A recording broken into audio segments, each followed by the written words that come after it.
NCERT 7th class political and जो social life की जो बुक है उसका हम चैप्टर फर्स्ट पढ़ रहे हैं। ये 4th पार्ट में आप देख रहे हैं। अगर आपको किसी पार्ट में कोई डाउट रह जाता है या कोई भी चीज़ आप अगर 6th to 10th class related math, English, science, history जो भी पूछना चाहते हैं, नीचे हमारा आपके पास व्हाट्सअप नंबर और इंस्टाग्राम नेम लिखा हुआ है। आप हमें वहाँ व्हाट्सअप या मैसेज कर सकते हैं इंस्टाग्राम पर। हम चलिए चलते हैं पार्ट 4 में।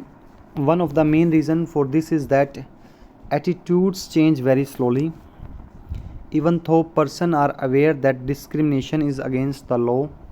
They continue to treat people unequally on basis of their caste, religion, disability, economic status and because they are women. तो देखिए डिस्क्रिमिनेशन करते क्यों हैं? क्योंकि हमें पता है कि भाई लॉ के अकॉर्डिंग डिस्क्रिमिनेशन करना गलत बात है। अगर गवर्नमेंट या किसी भी लॉ के अकॉर्डिंग कोई कंप्लेंट होती है तो हमें पनिशेबल या पनिशमेंट भी मिल सकती है। बट एटीट्यूड जो हमारा होता है वो सब चीज़ें कराता है, क्योंकि हमें लगता है कि भाई हमें इन पीपल के साथ अनइक्वली व्यवहार करना चाहिए। क्यों करना चाहिए? उनकी कास्ट के अकॉर्डिंग कि भाई एक हाई कास्ट का लो कास्ट के साथ व्यवहार करता है, क्योंकि हाई कास्ट वाले का एटीट्यूड थोड़ा सा ज़्यादा होता है। रिलीजन के अकॉर्डिंग एक ऐसा रिलीजन दूसरे रिलीजन के साथ डिस्क्रिमिनेशन करता है कि हमारे रिलीजन का नहीं है, it is Hindu, it is Muslim, it is Christian, ऐसे करता है। डिसेबिलिटी के अकॉर्डिंग कि भाई इसकी आइज़ नहीं है तो ये मुझे अच्छा नहीं लग रहा तो मैं इसके साथ डिस्क्रिमिनेशन करूँगा। इकोनॉमिक स्टेटस मतलब इसके पास पैसे कम हैं, ज़्यादा हैं, and because they are women कि भाई ये लड़की है तो इसके साथ डिस्क्रिमिनेशन करो। तो इनके अकॉर्डिंग हम करते हैं, लेकिन ये लॉ के अकॉर्डिंग गलत है।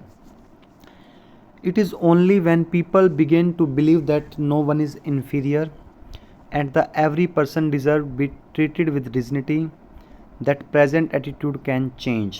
अगर हम ये सोच लें कि भाई कोई हमसे इन्फीरियर नहीं है, इन्फीरियर का मतलब घटिया नहीं है, सब पीपल अच्छे से ट्रीटेड किए जाएं, अच्छे से उनके साथ व्यवहार किया जाए, और तो उससे हमारा एटीट्यूड, हर पर्सन का प्रेजेंट एटीट्यूड बिल्कुल चेंज हो जाएगा। Establishing equality in democratic society is a continuous struggle and one in which individual as well as various communities in India contribute to. You will read more about in this book. Equality कैसे establish की गई एक society में, हमारे देश में हमने कैसे स्ट्रगल किया है या कंट्री ने भी स्ट्रगल किया है कि भाई सब एक दूसरे के साथ इक्वल फील करें, वो इस बुक में हम आगे पढ़ेंगे। इस चैप्टर में भी पढ़ेंगे कुछ और आगे भी पढ़ेंगे। तो ये थोड़ा सा अच्छे बेसिक पॉइंट था। ये आप फ़ोटो देख रहे होंगे, डॉक्टर BR अम्बेडकर है। ये भी दलित कास्ट से बिलोंग करते थे। इनके साथ भी व्यवहार हुआ है थोड़ा बहुत, इनकी भी काफ़ी स्टोरी हैं, वो हम आपको पढ़ाएंगे अगर चैप्टर में आती है तो।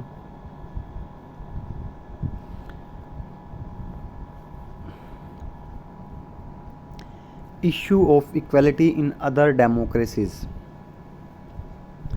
You are probably wondering whether India is only democratic country in which there is inequality and where the struggle for equality continue to exist. आप सोच रहे होंगे कि भाई इंडिया अकेला ऐसा कंट्री है डेमोक्रेटिक जहाँ इनइक्वलिटी नहीं है और लोग स्ट्रगल कर रहे हैं कि सब इक्वल हो जाएं, और आज भी हमारा स्ट्रगल जारी है कि सभी के साथ इक्वल व्यवहार हो। The truth is that in many democratic countries around the world, the issue of equality continue to be the key issue around which community struggles. सिर्फ हमारा देश ऐसा नहीं है, सच्चाई ये है बहुत सारे देशों में अभी भी इक्वलिटी का मुद्दा कंटिन्यू स्ट्रगल चल रहा है। चलिए एक एग्जांपल लेते हैं। For example in the United state of America, America का एग्जांपल लिया, अभी हम इंडिया की बात कर रहे थे। The Africa Americans whose ancestors were the slaves who were brought over from Africa continue to describe their lives today as largely unequal. तो अगर हम अमेरिका में जाते हैं तो जो अफ्रीकन अमेरिकन्स हैं, उनके जो एंसेस्टर पूर्वज थे वो ग़ुलाम थे जिन्हें अफ्रीका से लाया गया। वो वहीं पे अपने बच्चे पैदा किए, उन्होंने फिर वहीं जनरेशन चलती रही, तो फिर वो अफ्रीकन अमेरिकन कहलाए। यानी अब है तो वो अमेरिका के सिटीज़न लेकिन अफ्रीका से आए तो इसलिए उन्हें अफ्रीकन अमेरिकन कहते हैं। वो नहीं आए, उनके पूर्वज आए हैं। तो पूर्वज जो आए थे वो गुलाम के रूप में आए थे, लेकिन अब जो उनके बच्चे हैं वो गुलाम के रूप में नहीं है, उन्होंने अपने आप को सेटल डाउन कर लिया है। लेकिन आज भी वो अपने आप को अनइक्वल फील वहाँ पर करते हैं। This despite the fact that there was a movement in the late 1950s to push for equal right for African and Americans.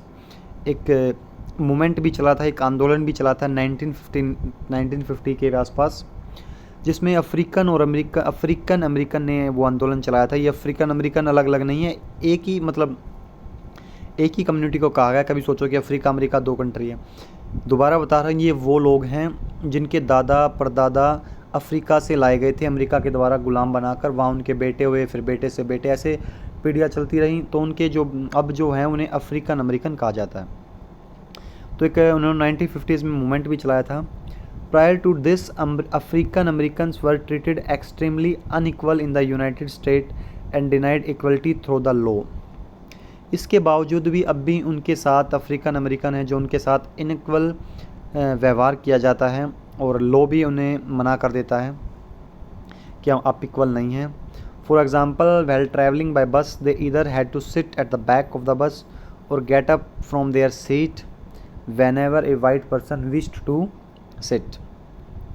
Example, जब वे बस में चलते हैं अफ्रीकन अमेरिकन, तो अगर या तो उन्हें बैक में बैठना है, मतलब बस की जो पीछे वाली सीट है वहाँ जाके बैठो, या फिर अगर एक वाइट पर्सन यानी अमेरिकन लोग वहाँ आ जाते हैं, वाइट पर्सन भी बोलते हैं, तो उन्हें खड़ा होना पड़ेगा अपनी सीट्स पे, क्योंकि वाइट पर्सन वहाँ बैठना चाहता है। रोसा पार्क्स, ये एक स्टोरी है, एक व्यक्ति है, सॉरी एक वुमेन है। Rosa Parks was an African American woman। Rosa Parks was an African American woman। Rosa Parks African American एक वुमेन थी। Tired from a long day at work, she refused to give up her seat on a bus to a white man on 1 December 1955। Rosa parks काम कर कर घर आ रही थी, पूरा दिन थकी हुई थी, वो सीट पर जाकर बस में बैठी। तभी एक वाइट मैन आया। वाइट मैन ने कहा चलो उठो, because you are African American और तुम्हें हमारे जैसे इक्वल राइट नहीं है, मुझे सीट चाहिए है। लेकिन बट शी रिफ्यूज, तो उसने सीट देने से मना कर दिया। हर refusal that day started a huge agitation against the unequal ways in which African American were treated and which came to known as the civil right movement. और उसी वजह से उसने सीट देने से मना कर दिया, तो वहीं से एक मूवमेंट स्टार्ट हुआ, जिस मूवमेंट को कहा गया सिविल राइट मूवमेंट, जो कई बार आप न्यूज़ भी सुनते होंगे। आज की डेट में भी बहुत सारी न्यूज़ आती है, आप देखते होंगे कि भाई ब्लैक लाइफ मैटर या ब्लैक लाइव्स मैटर, यानी जो मतलब व्यक्ति हैं जिनका स्किन कलर डार्क है, तो उनकी ज़िंदगी भी मैटर करती है, उन्हें भी सेम राइट होनी चाहिए। तो वहाँ से सिविल राइट मूवमेंट चला था।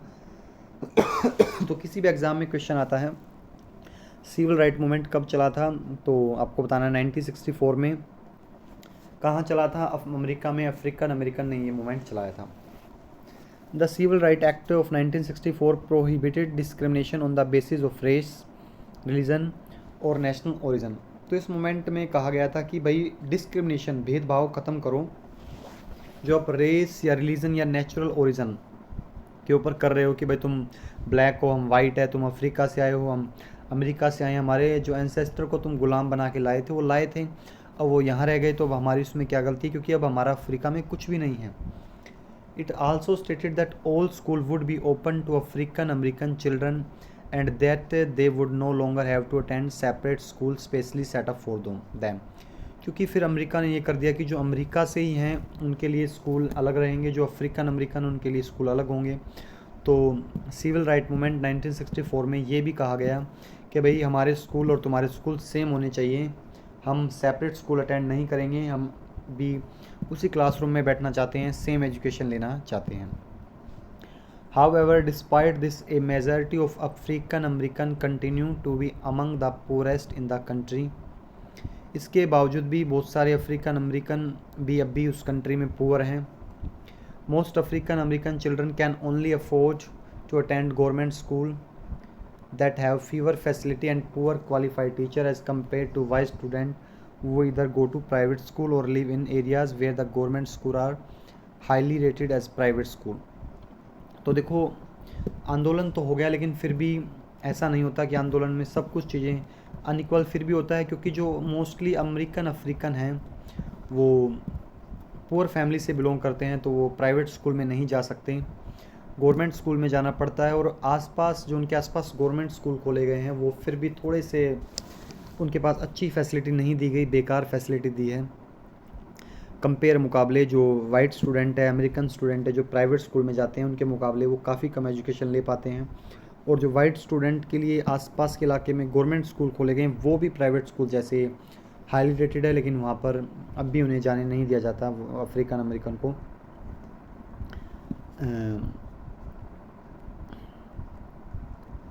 ये आर्टिकल 15 है, extract from article 15 of the Indian constitution.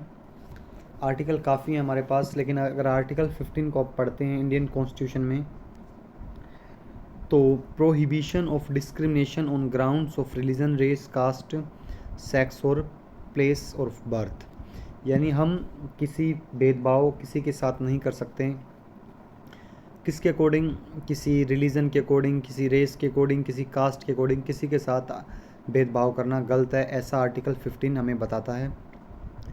The state shall not discriminate against any citizen और ground only of religion, race, caste, sex, place of birth और एनी ऑफ दैम, यानी कोई भी state ऐसे भेदभाव नहीं कर सकता कि आपका रिलीजन अलग है हम आपको जॉब नहीं देंगे या आपके साथ ऐसा नहीं करेंगे, या कोई भी बर्थ कास्ट के अकॉर्डिंग डिस्क्रिमिनेशन नहीं करता।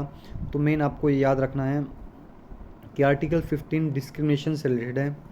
दूसरा पॉइंट इसमें ये लिखा हुआ है कि हर एक सिटीज़न को एसेस होगा कि वो किसी भी शॉप पर जा सकता है, पब्लिक रेस्टोरेंट में जा सकता है, होटल में जा सकता है, और जो पब्लिक एंटरटेनमेंट के वहाँ प्लेस पे जा सकता है।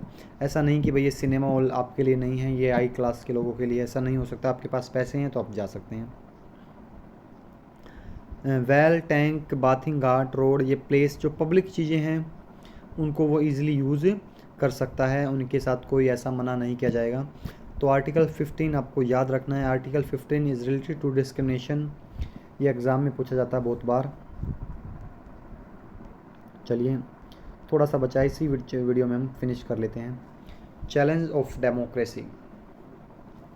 No country can be described as being completely democratic, किसी भी देश को प्रॉपर हम डेमोक्रेटिक नहीं कह सकते कि भाई प्रॉपर डेमोक्रेटिक है, यहाँ सब इक्वल हैं। कागज़ों में या किताबों में इक्वल लिखा जा सकता है, हम लिख सकते हैं India is a democratic country, लेकिन आज भी बहुत सा जगह ऐसी हैं जहाँ अनइक्वल फील किया जाता है। There are always community and individual trying to expand the idea of democracy and push for a greater recognition of equality on existing as well as new issue. आज भी बहुत सारे ऐसी कम्युनिटीज़, समुदाय, group हैं या इंडिविजुअल लोग भी हैं जो डेमोक्रेसी की तरफ दौड़ रहे हैं, स्ट्रगल कर रहे हैं। Central to this is the struggle for the recognition of all persons as equal and for their dignity to be maintained. In this book, you will read about how the issue of equality affect various aspects of our daily lives in democratic India.